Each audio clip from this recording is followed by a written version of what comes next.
Di dalam kehidupan ini diberikan hidayah dan kekuatan untuk mengikuti ajaran Rasulullah, dan kelak ketika kita mati kemudian dibangkitkan kembali oleh Allah, kita berharap bisa bertatap muka, bersahabat, bertetangga dan mendapatkan syafaat Rasulullah sallallahu alaihi wasallam. Amin. Amin ya rabbal alamin. Kita dalam bulan muda, batang tinggi diberi akal, hari tinggi perut lapar. Ikan sepat, ikan bagus, makin cepat makin bagus. Ada lagi? Kalau ada pantun yang lain, Ibu, saya yakin dan percaya sebagian sudah kenal. Kalau tak kenal maka tak tahu. Atau ya saya kenal, betul. Saya Ibu di luar apa ya bahasa itu, Guru Rahim. Bu, ya. Saya kira apa ya, rumputnya luar biasa, senior yang rumput. Jadi pas masuk saya ketemu dengan guru MTS saya di depan, Guru Sopian. Ya, pas masuk ada Guru Rosdiana, guru saya juga BMI dulu. Jadi Bu, dia mengajarkan dulu saya kisah sejarah kebudayaan Islam, ngajar Islam Mi'raj. Pas saya masuk, ya Allah, Tuhan, saya kisahkan kisah kembali. Waduh, pandan. Jadi mohon maaf, saya tahu mungkin saya ini seperti kucing yang ngajari harimau mengaum, atau seperti mengajarkan ikan berenang, atau seperti numpahkan naik ke dalam sumur. Bapak Ibu lah 20 langkah di depan saya baru nak melangkah.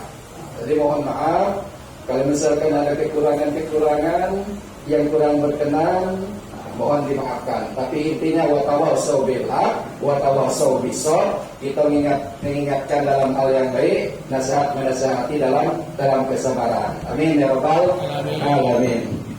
Bapak Ibu hadirin yang dirahmati Allah, saya yakin dan percaya Ibu, kita ini kisah Isra dan Mi'raj ini la hafal, hatam bahasa ini nih, la hafal dan la hatam, la tahu persis. Mungkin untuk bulan ini atau berapa kali ngadakan Isra dan Mi'raj. Yang pengurus DKMT memperingati Isra Mi'raj, yang pengurus RT memperingati Isra dan Mi'raj. Di SD-nya masing-masing ada Isra dan Mi'raj.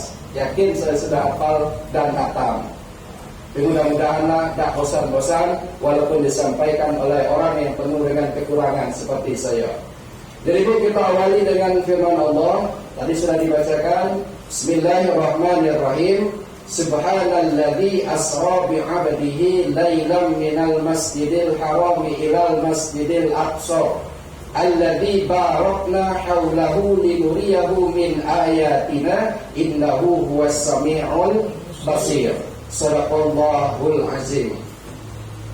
Bapak Ibu sekalian, kalau kita ngutip dari pendapat Syekh Abdul Somad Al-Faribani di dalam kitabnya Risalatul Latifah fi Bayanil Isra wal Mi'raj, dia menyebutkan bahwa ternyata ulama itu banyak pendapat kapan terjadinya Isra Mi'raj. Kalau Isra Mi'rajnya semua sepakat Nabi Isra dan Mi'raj, tapi waktunya banyak perbedaan pendapat. Jumhurnya atau kebanyakan ulama itu sepakat pada malam 27 Rajab tahun 10 kenabian. Kita tanggal 27 Rajab. Kemudian kita juga dari Syekh Muhammad Mutawalli Asy-Sya'rawi disebutkan bahwa Isra dan Mi'raj itu Allah ingin menunjukkan linuriyahu min ayatina. Dia ingin menunjukkan sebagian dari kebesaran ayat-ayat Allah. Kenapa Rasulullah itu tidak langsung naik ke langit? Padahal Mekah itu, kalau menurut ilmu pengetahuan, titik tengahnya bumi, pusat gravitasi. Kalau naik langsung ke Sidratul Muntaha, tembus ke Baitul Ma'mur di atas sana.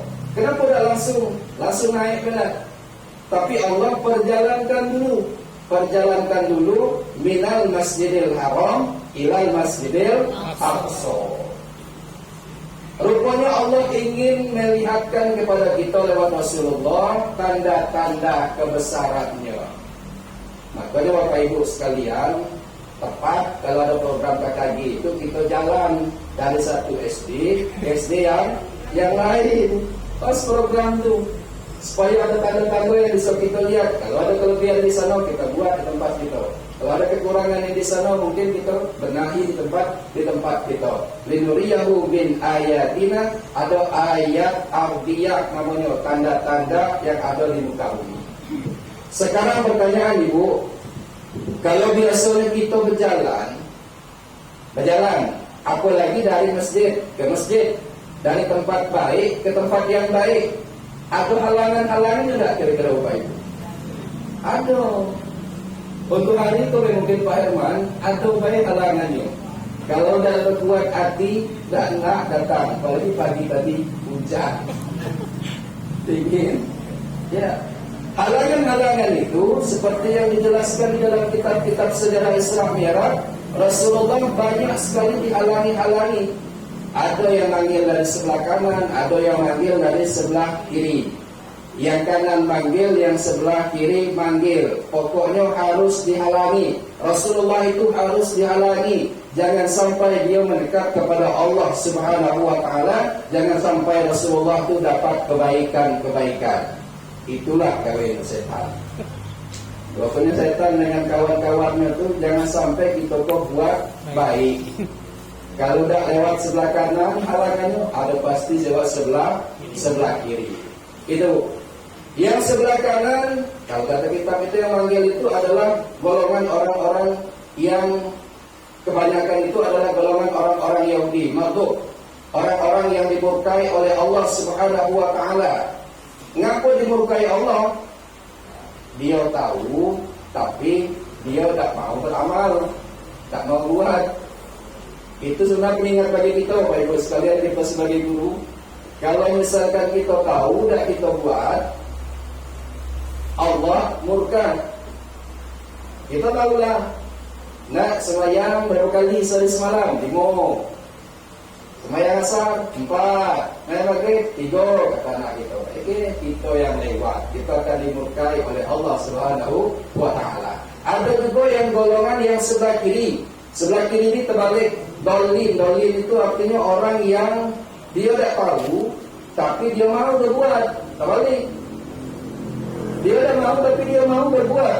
Akhirnya amal ibadahnya tanpa landasan ilmu pengetahuan. Itulah kebanyakan anak-anak murid kita tu, Bapak Ibu sekalian. Anak murid kita tu masih banyak belum tahunya, tapi ketika dia ikut kawannya sembahyang, ikut kawannya yang hal-hal yang baik, dia belum full pengetahuannya tentang itu. Itulah yang perlu kita ajarkan dengan mereka. Anak-anak kalau diajarkan dia masih tahap pikiran dia.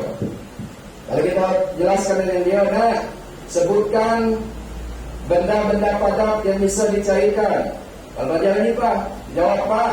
1 batu es, 2 es batu, 3 salju, 4 apa yang bisa dicairkan lagi?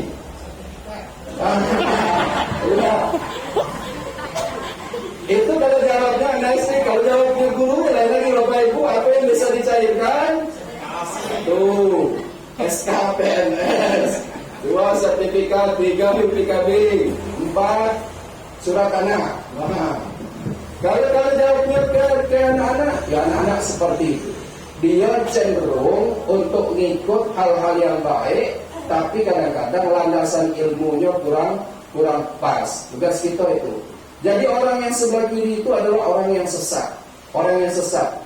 Yang sesat dia mau beramal, tapi landasan ilmu pengetahuannya kurang. Maka kata Rasulullah, Bapak Ibu sekalian, kun aliman aw muta'alliman aw mustami'an aw muhibban wa la takun khamisan. Kata Rasulullah, pertama, jadilah kalian itu orang yang mengajar. Tak mampu mengajar, belajar. Tak telat belajar, dengar. Tak telat dengar, senang. Nah, terakhir, jangan jadi yang kelima. Yang kelima itu ngajar, tidak. Kita alhamdulillah kita masuk dalam yang Jepang yang pertama, kita lima ibu. Kita ngajar. Rasulullah itu ngajarlah kalian, ngajar tidak, belajar dan dengar pun dan senang dan juga. Kalau macam itu kata Rasulullah, patah luka. Patah luka dia patah. Kalau berlidi patah, patah. Patah itu binasa engkau kata Rasulullah sallallahu alaihi wasallam. Alhamdulillah kita masuk kategori orang yang aliman, orang yang ngajar. Bu.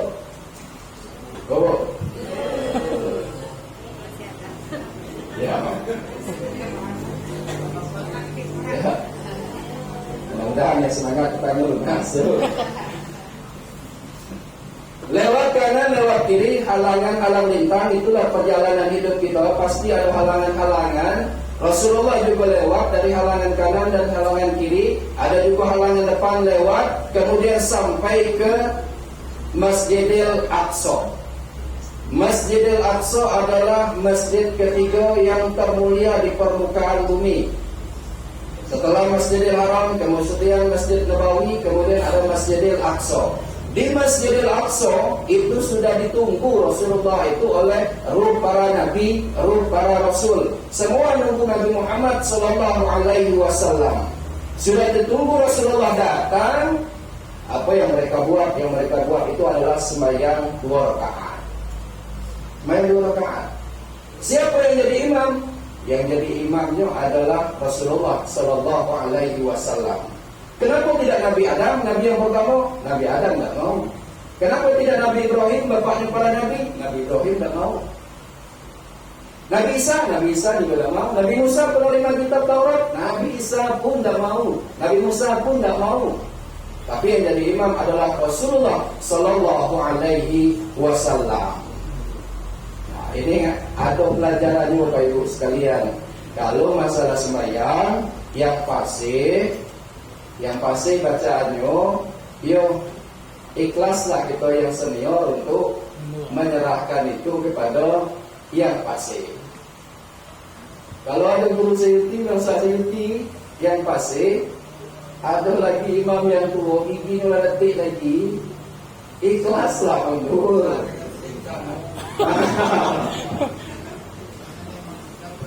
Iya, jangan maksudkan diri, ikhlaslah mundur. Kenapa Bapak Ibu sekalian? Jadi imam itu berat, jadi pemimpin itu berat. Solatlah, jadi imam solat itu berat. Kita di belakang kita ada 100 jemaah. Masing-masing jemaah itu tak semuanya sempurna. Ada yang niatnya tak sempurna, yang nanggung siapa? Imam. Ada yang rukuknya tak sempurna, yang nanggung siapa? Imam. Ada sujudnya tak sempurna, yang nanggung siapa? Imam. Ada yang kakinya rematik, yang asam urat, tensi naik, vertigo sembahyang yang tidak bisa sempurna ketika sujud, yang nanggung imam. Kalau jadi imam tuh berat. Apalagi sembahyang tarawih. Nah, sembahyang tarawih kalau imam luar biasa. Tanyalah dengan imam sembahyang tarawih. Agak-agak kurang itu rasanya kalau kurang kondusif. Artinya kalau sembahyang biasa, kalau jadi imam, mendinganlah walaupun tanggungan berat, artinya nyaman. Sembahyang Isya 4 rakaat, jamaahnya banyak, artinya nyaman. Nah yang subuh nyaman. Kalau sembahyang tarawih tempat kita 23 rakaat tambah witir, tanyalah guru rohim menjadi imam. Mulai dia takbir itu mulai ada perasaan-perasaan. Allahu Akbar. Bismillahirrahmanirrahim. Karena malam pertama, malam Ramadan yang pertama. Alhamdulillahi Rabbil Alamin. Bodoh amdan batuk. Kata dia. Iya. Kata guru Rahim mulai. Biasa tadi tak batuk-batuk. Tapi kalau alhamdulillah dia batuk. Apa maksudnya? Maliki yaumiddin. Lah batuk pula. Kalau kita doain kalau ketiga kali sampai malam ini batuk juga berarti nyeru cepat. Iyyaka na'budu wa iyyaka nasta'in. Batuknya lah. Kalau dia. Kalau kita doain Kau berarti memang ngode cepatnya supaya terawih nak cepat. Ihdinas siratal mustaqim siratal ladzina an'amta 'alaihim ghairil maghdubi 'alaihim waladdallin. Amin. Allahu akbar. Allahu akbar. Allahu akbar. Assalamualaikum warahmatullahi. Assalamualaikum warahmatullahi. Apalah kata ibu-ibu di balik takbir takkan.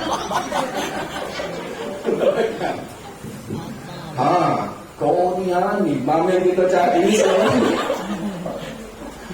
Kau ni gaspol. Mantap. Itu ibu.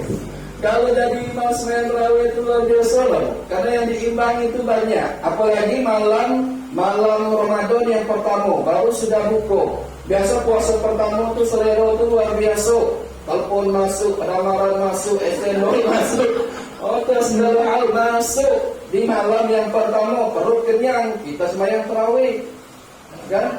Jadi kayak imam, imbang itu berat.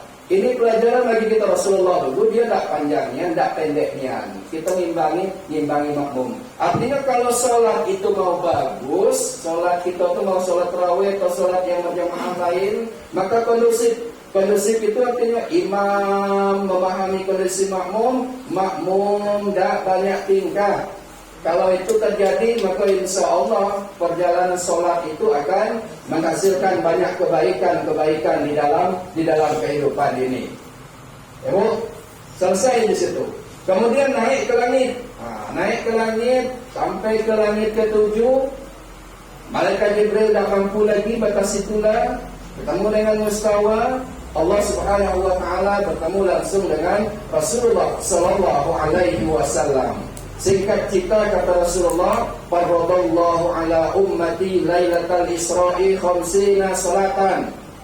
Rasulullah menyebut pada malam Lailatul Isra itu Allah mewajibkan umatku 50 kali sehari semalam salat. 50 kali itu banyak, luar biasa. Kalau salat 50 kali apa lagi gawe itu? Tak terpegang lagi KRPP. Itu hanya gawe. Ya.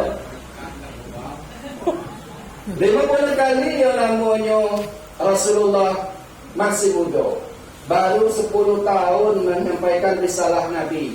Tak ada enak Nabi nak protes, tak ada enak Rasulullah nak keberatan. Sudah bawa macam itulah turun ke bawah. Sampai di langit ke-6 ketemu dengan Nabi Musa. Nabi Musa, Nabi yang senior, lah puas menghadapi berbagai macam tingkah laku umat. Macam ibu-ibu lah puas menghadapi berbagai macam tingkah laku anak murid. Puas betul. Jadi kata Nabi Musa, Muhammad, apa yang kau bawa ketika ketemu dengan Allah Subhanahu wa taala? Rasulullah menyebutkan sembahyang. Berapa kali? 50 kali sehari semalam. Kata Nabi Musa, akulah pengalaman betul. Puluhan tahun bimbing Bani Israel. Umatnya kuat-kuat, pintar-pintar, tapi tengkar luar biasa. Ya, tak mampu Muhammad. Umat mau tidak sanggup 50 kali. Cobalah naik ke atas. Minta keringanan kepada Allah Subhanahu wa taala. Karena dinasehati oleh orang yang pengalaman, naik lagi Rasulullah. Itulah kita perlunya Bapak Ibu sekalian, bagi saya lah yang muda-muda ini perlu betul untuk dapatkan nasihat daripada senior-senior. Betul-betul naik ke atas sampai bolak-balik, maka kata Rasulullah, "Falam azal araji'uhu wa as'aluhu at-takhfifa hatta ja'alaha khamsan fi kulli yawmin wa lailatin." Lah bolak-balik minta keringanan dengan Allah, baru 5 kali sehari semalam. Nabi Musa nyebut naiklah sekali lagi minta keringanan. Tak kelap lagi Rasulullah, malu. Kita kalau minta terus malu dengan manusia. Hari minta lagi, 2 kali minta dibagi, 3 kali minta, dah enak lagi. Rasulullah sudah 5 kali sehari semalam turun, baru disampaikan kepada kita semua umat Rasulullah sallallahu alaihi wasallam. Bu, jadi sembahyang itu apa? Pertanyaannya kan, sembahyang itu apa? Atau salat itu apa? Salat itu kalau bahasa kitanya ya sembahyang. Sholat itu bahasa orang keren lah. Kalau bahasa kita sembahyang. Macam-macam lah. Kalau orang yang agak itu dikit sembahyang itu katanya sembahyang, menyembah Tuhan. Padahal itu bahasa kita Melayu benarnya. Tiang itu Tuhan yang satu. Tiang itu Tuhan yang satu dari segi kebahasaan. Jadi sembahyang menyembah Tuhan yang satu, Allah Subhanahu wa taala. Dari sholat secara bahasa bermakna as-sholatu lugatin ad-du'a'u. Lugatan ad-du'a'u. Sembahyang itu artinya secara bahasa doa. Semakin banyak sembahyang, semakin seringlah kita berdoa. Ud'uni astajib lakum. Kalau kamu berdoa banyak, aku kabulkan, kata Allah Subhanahu wa taala. Semakin sering salat, maka insyaallah semakin sering kita berdoa. Jarang salat berarti jarang berdoa. Kenapa rezeki salat, rezeki dalam kehidupan sehari-hari kadang-kadang buntu? Bisa jadi ada yang tak sembahyang dalam rumah.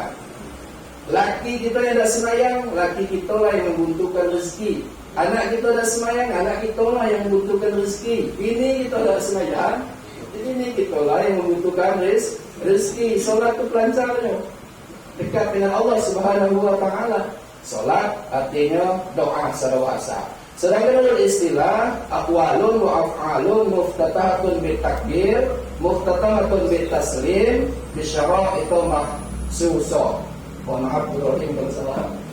Dari sembahyang itu rangkaian perkataan atau perbuatan yang diawali dengan takbir, diakhiri dengan salam, kemudian dengan syarat-syarat tertentu.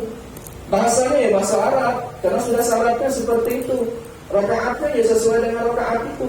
Rakaat yang sudah dijelaskan itu 244 34. 244 34 nomornya.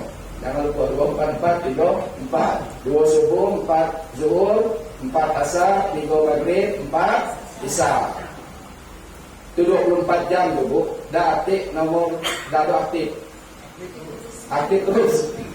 Kalau aktif itu, kalau kadang-kadang kita nelfon tengah malam, nah, nomor yang Anda setuju sedang tidak aktif atau berada di luar jangkauan, silakan coba di lain waktu.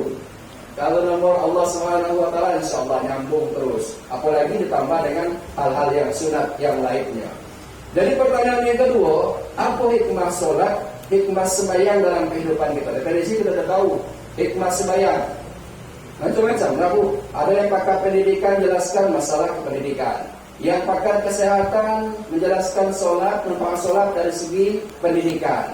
Nah, secara umum adalah satu, sholat itu adalah menjadikan kita ini sebagai orang-orang yang bersyukur dengan Allah Subhanahu wa taala.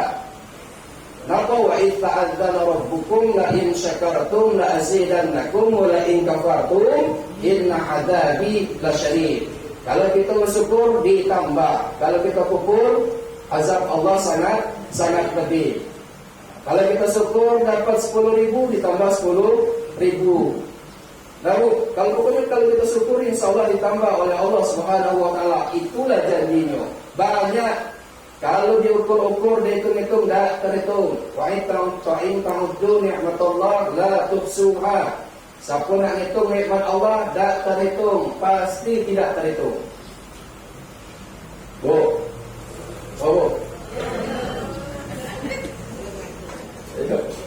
Orang kalau COVID itu apa yang susah? Napas. Kalau COVID itu susahnya bernapas. Dulu COVID berangkat, ini datang omnyo. Ya, mana tu omnyo? Namanya Omikron. Datang lagi. Yang diserang sama, yang diserang adalah napas. Cobalah kita bayangkan, satu itu dan satu nikmat napas itu yang diberikan oleh Allah luar biasa. 24 jam kita bernapas tanpa bantuan oksigen. Kalau sempat kena COVID, kita bantuan oksigen 1 tabung 1 jam berapa tabung? Misalkan 1 jam 1 tabung, 1 tabung berapa juta? Kalau 1 jam 1 tabung 24 jam 24 tabung sehari. Kalau kena COVID 14 hari 14 tabung. Kalau 1 juta 14 juta. Bayangkan Bapak Ibu sekalian. Tapi kita gratis bernapas enak, walaupun pilek-pilek dikit masuk udara nafas dalam itu. Enak kita bernapas, nikmat Allah Subhanahu wa taala. Baru 1 nafas, belum lagi mata, belum lagi telinga, belum lagi rambut.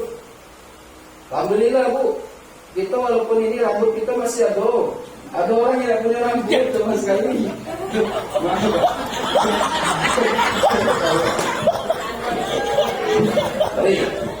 Ya. Pak Hasan nanti anut.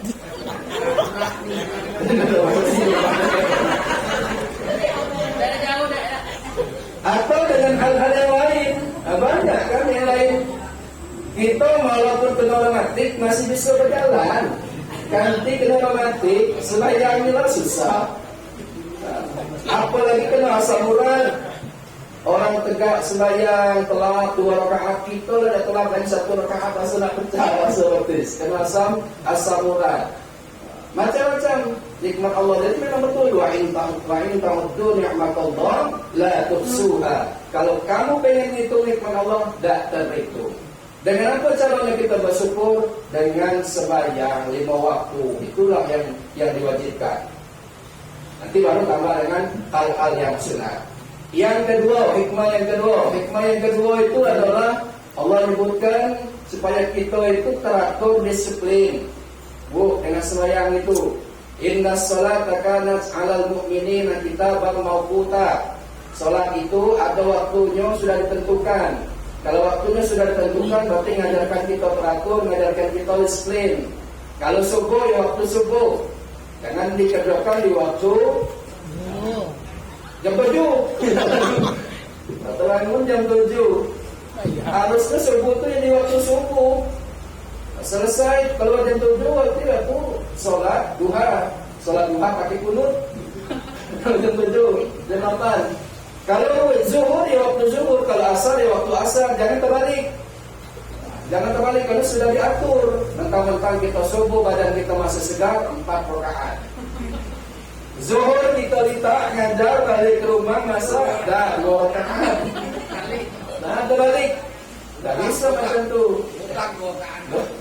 Itu artinya diakal-akali. Kalau ilmu agama tak bisa kita akal-akali. Belajar, ada sesuai standarnya, ada dalil-dalilnya. Nah, teratur dan tertib. Itu mengajarkan kepada kita hidup teratur. Bu, yakin dan percaya kalau sembahyang kita tu bagus, teratur hidup kita, Bu. Teratur kalau sembahyang kita bagus. Yang penting sembahyang kita bagus. Apalagi memang sembahyang itu sesuai dengan afdalul a'mal as-salatu fi awwali waqtiha. Sembahyang itu di awal waktu, teratur betul hidup kita itu nyambung dengan ibadah perbuatan keseharian kita. Orang yang sholatnya bagus, insyaallah hidupnya teratur dan teratur betul. Dan itu juga mengajarkan kepada kita, Ibu, kita tinggalkan dulu urusan lain. Kalau sembahyang, kita berarti meninggalkan dunia. Cucu tinggal dulu 5 menit. Lagi sayang-sayang dengan cucu pertama pula. Cucunya dekat pula dengan nyainya. Dan nyai. Tinggal dulu kalau sembahyang. Lupakan dulu. Laki kalau sembahyang tinggalkan dulu. Jangan pikirkan dulu. Kemudian harta tinggal dulu. Kita latih 5 menit itu untuk meninggalkan urusan dunia. Kalau sudah terlatih itu, maka insyaAllah kelak ketika kita dipanggil oleh Allah, kullu nafsin dha'iqatul maut atau inna lillahi wa inna ilaihi raji'un, kita sudah siap meninggalkan urusan dunia. Siap tak siap? Harus berangkat. Kenapa sudah terlatih dengan sembahyang yang 5 waktu atau 5 menit yang tadi kita tinggalkan urusan dia. Teratur. InsyaAllah. Kemudian yang ketiga, Bapak Ibu sekalian, sembahyang itu ada yang mengajarkan kepada kita untuk tabah dan kuat terhadap ujian hidup. Siapa yang dah pernah diuji? Siapa yang dah pernah dapat masalah? Pasti ada ujian, ada masalahnya masing-masing. Betul, Bu? Betul. Macam-macam ujian hidup, macam-macam masalah hidup. وَلَنَبْلُوَنَّكُمْ بِشَيْءٍ مِّنَ الْخَوْفِ وَالْجُوعِ وَنَقْصٍ مِّنَ الْأَمْوَالِ وَالْأَنفُسِ وَالثَّمَرَاتِ وَبَشِّرِ الصَّابِرِينَ. Macam-macam ujian hidup. Kadang-kadang belum selesai ujian satu lah muncul ujian yang lain. Belum selesai masalah itu, belum selesai lah ada pula masalah yang lain. Itulah hidup.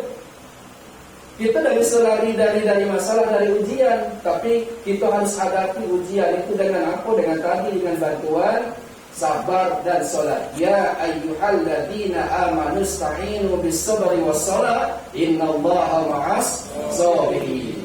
Jadikan sabar dan solat sebagai penolongmu. Sesungguhnya Allah bersama orang-orang yang sabar. Pokoknya macam-macam lah. Kadang-kadang kita diuji dengan laki. Ibu kadang-kadang diuji dengan laki. Apa yang macam-macam perangai laki. Laki yang nak semayang lah, yang banyak tingkah lah, kita baik lah, dia banyak tingkah. Ada yang diuji dengan lakinya. Ada lakinya jauh kerja TKI di luar no. Jadi TKI di Malaysia. 3 kali puasa, 3 kali lebaran, tak balik-balik. Ya, begini.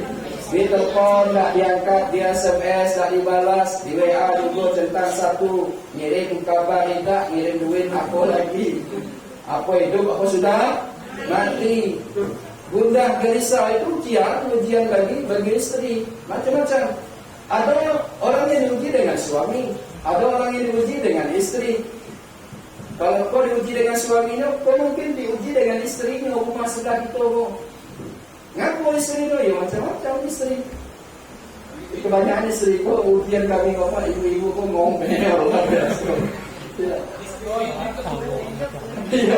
Dan itu fitrahnya loh.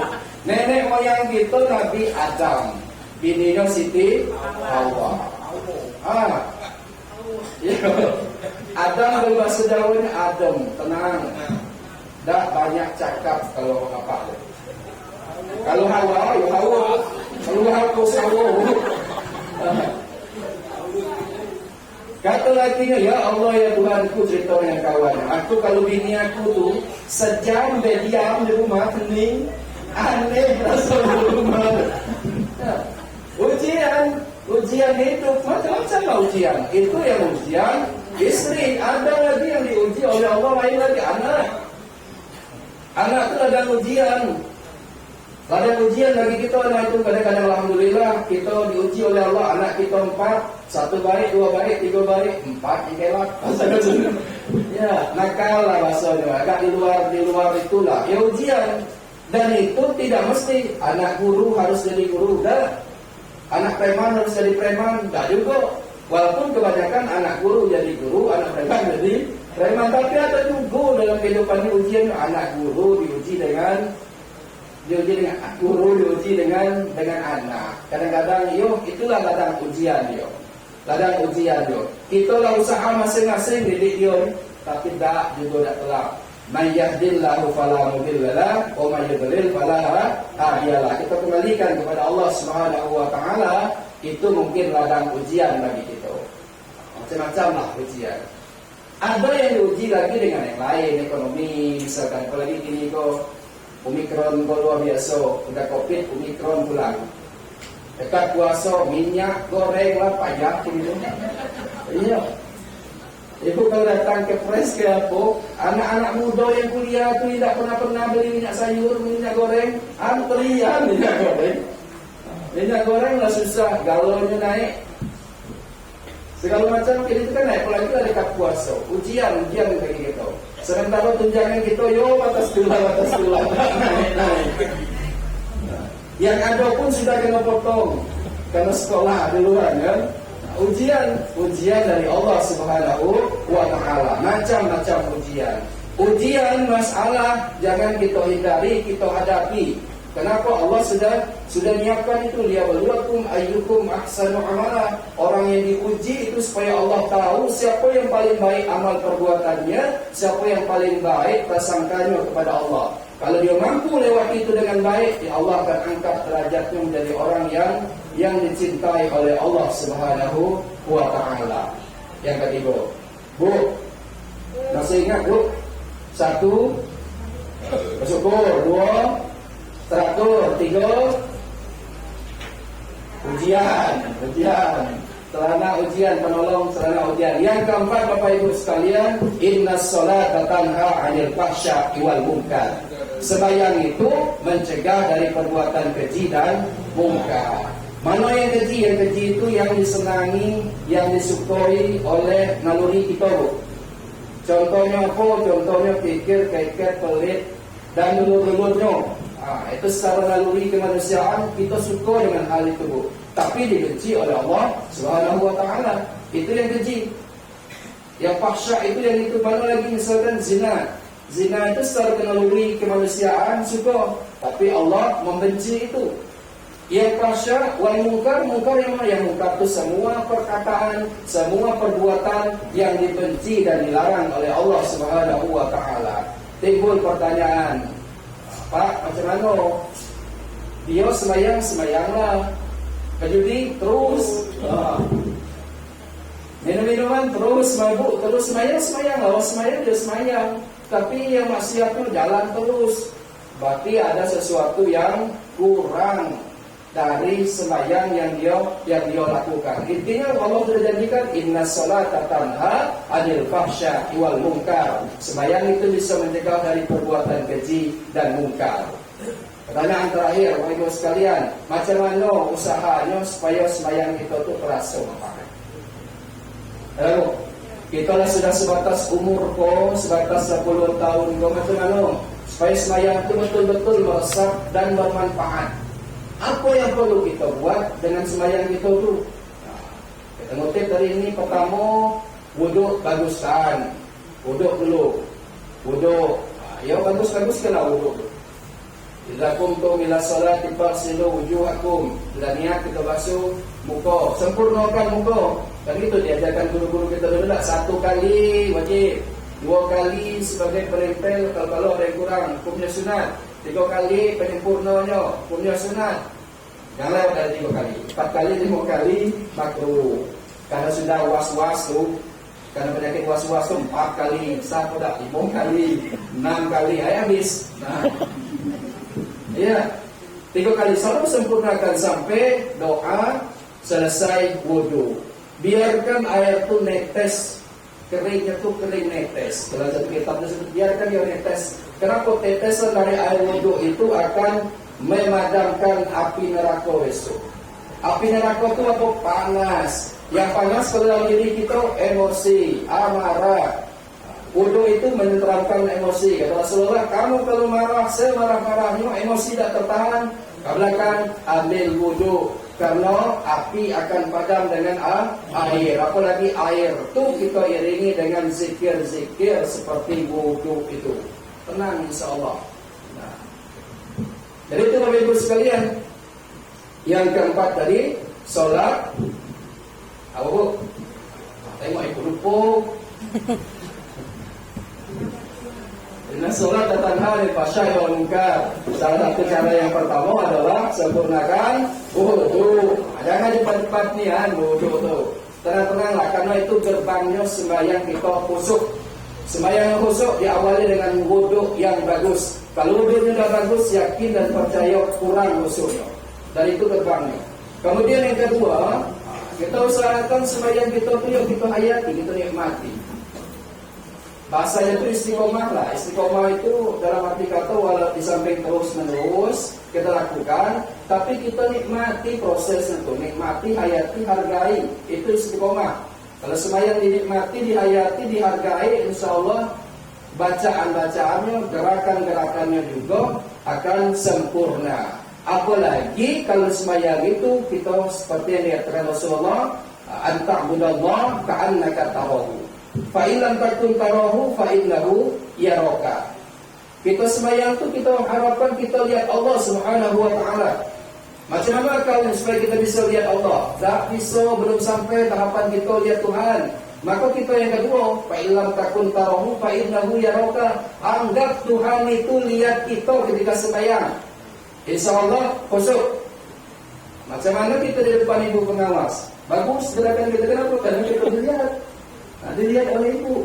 Macam itu juga sembahyang. Kalau kita merasa Allah mengawasi kita sembahyang, kita merasa Allah lihat kita, entah dengan CCTV, entah apa pokoknya Allah lihat. Insya Allah gerakan kita bagus, tak tergesa-gesa. Kenapa orang tergesa-gesa? Bisa jadi Allah tidak hadir dalam sembahyangnya.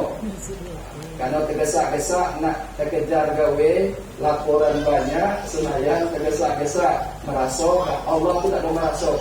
hadir di dalam salat kita. Hadirkan Allah Subhanahu wa taala. Karena khusyuk itu berat. Wasta'inu bis-sabri was-salah wa innaha lakabiratun illa 'alal khashi'in. Yang demikian itu berat kata Allah kecuali bagi orang-orang yang khusyuk. Khusyuk itu berat sekali. Baik Ibu sekalian, apalagi kalau kita semayang, sebelum semayang nyuci dulu. Ibu kan lagi nyuci dulu. Sudah semayang zuhur, sudah makan, piring banyak, kan ibu rajin. Dah enak nengok piring numpuk, nyuci dulu. Lagi lah semayang, nyuci piring dulu. Piring selesai bersih, tong kosong. Ayat hidupkan. Sudah kami wudhu, ayat hidupkan. Pikir hatinya, sembahyang selesai, tong penuh. Tong penuh. Rupanya tidak, baru satu rakaat, pikirannya kemana-mana, bunyi ayat itu luar biasa. Oh, kuping tajam. Setan kan suka itu, ini kipas-kipas kuping itu tajam. Ya Allah Tuhan tu. Kalau sampai rakaat keempat, kalau bunyinya macam tu, ayat itu kering semua. Tinggalkan dulu urusan itu, masak itu. Kalau masak, selesaikan masak. Kalau nyuci, selesaikan nyuci. Jangan atau hal-hal yang lain. Tinggalkan itu karena itu salah satu pengganggu khusyuk.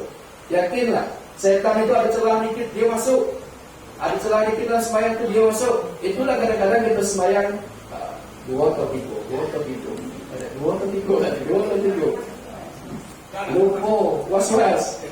Karena setan masuk. Bisa jadi tadi Allah tidak hadir, kemudian ada pekerjaan lain yang kita kerjakan tidak selesai, kemudian kita sembahyang. Selesaikan itu dulu, selesai. Nah, jadikan sabar dan sholat sebagai penolongmu. Yang demikian itu sangat berat, kecuali bagi orang-orang yang khusyuk. Khusyuk itu konsentrasi kepada Allah, kita nikmati prosesnya, kemudian kita merasa diawasi oleh Allah Subhanahu wa taala. Kalaulah itu kita laksanakan, yakin dan percaya itu akan nyerap sampai kita keluar solat. Sampai keluar solat. Kalau dalam solat kita merasa tidak bisa berbicara yang kurang bagus karena membatalkan solat, kalau sudah terbiasa dengan solat itu meresap, maka terjaga dengan sendirinya. Dah cepat kita dapat hal-hal yang hoax, misalnya bahasa gini juga, ada masuk di grup WA dikit, kita langsung percaya. Masuk ke WA kita langsung percaya. Tak seperti itu. Insya Allah teliti, teratur, disiplin. Kemudian kita merasa diawasi oleh Allah. Perbuatan itu pun membekas hingga kita melakukan hal-hal yang lain di luar sholat. Wa qimus sholata wa atuz zakata warka'u ma'ar raki'in. Dirikan sholat, tunaikan zakat, rukuklah kita bersama orang-orang yang rukuk. Jadi Bapak Ibu sekalian, salah satu wujud tanda-tanda kebesaran Allah sekaligus kasih sayang Allah pada Isra Mi'raj itu adalah salat 5 waktu. Salat 5 waktu mendekatkan diri kita kepada Allah sekaligus memperbaiki hubungan kita dengan sesama manusia. Pokoknya dekat dengan Allah, dekat dengan Allah. An-nihru lam yughriq Musa Rabi'a wa huwa fi qimmati dha'fihi. Ada peribahasa. Jadi sungai Nil itu tidak mampu menenggelamkan Nabi Musa, padahal dia bayi Nabi Musa, padahal dia pada titik kelemahnya pada masa itu. Bainama al-riqal malikul Fir'aun wa huwa fi qimmati jabaruti. Padahal Fir'aun tenggelam, padahal dia masuk dalam sisi kategori tertinggi dalam kekuasaannya. Jadi terakhir itu disebutkan kun ma'allah wala kembali. Dekatlah dengan Allah, dekati Allah melalui salat, walau bagaimanapun keadaan kita. Sesibuk-sibuknya salat. Walaupun sakit, salat. Tak bisa tegak duduk, tak bisa duduk baring, tak bisa baring dengan istirahat. Tak bisa juga ya, inna lillahi wa inna ilaihi raji'un. Dan saya demikian Bapak Ibu sekalian, mudah-mudahan kita semua umat yang di akhir zaman ini dengan peringati Isra dan Mi'raj ini dapat mampu menjadikan hikmah peringatan Isra itu, yaitu dengan tetap istiqomah meningkatkan kualitas sembahyang kita yang sebelumnya baru sebatas nganggap itu wajib, kita usahakan sampai pada tahap itu kebutuhan hidup kita. Kalau sudah sampai tahap kebutuhan, buat terus, yakinkan terus, kemudian sampai pada tahapan kita mencintai Allah Subhanahu wa Ta'ala. Sembahyang kita bukan takut dengan surga atau takut neraka, tapi itu sembahyang sebagai kebutuhan hidup kita. Kalau tidak sembahyang, maka yakin dan percaya ada rasa kurang dalam hidup kita. Kalau itu sudah terjadi, maka insya Allah kita sudah sampai pada tahapan yang kedua, solat itu sebagai kebutuhan hidup kita. Mudah-mudahan kita semua bersama orang-orang yang kita sayangi, keluarga kita, anak istri kita, suami kita, termasuk ke dalam kategori orang-orang yang suka meningkatkan kualitas solat dan berusaha khusyuk di dalam solat. Amin ya rabbal alamin. Terima kasih atas segala perhatian dan pengertian. Mohon maaf atas segala kekurangan. Semoga bermanfaat. Kalau ada jarum yang patah, jangan disimpan dalam peti. Kalau ada kata yang salah, jangan lapor Pak Polisi. Kalau ada jarum yang patah, jangan disimpan di dalam peti. Kalau ada kata yang salah, itu asalnya dari diri saya sendiri. Kalau ada jarum yang patah, jangan disimpan di dalam peti. Kalau Rasulnya nak undang ceramah, undang saya tahun depan lagi. Terima kasih. Wassalamualaikum warahmatullahi wabarakatuh.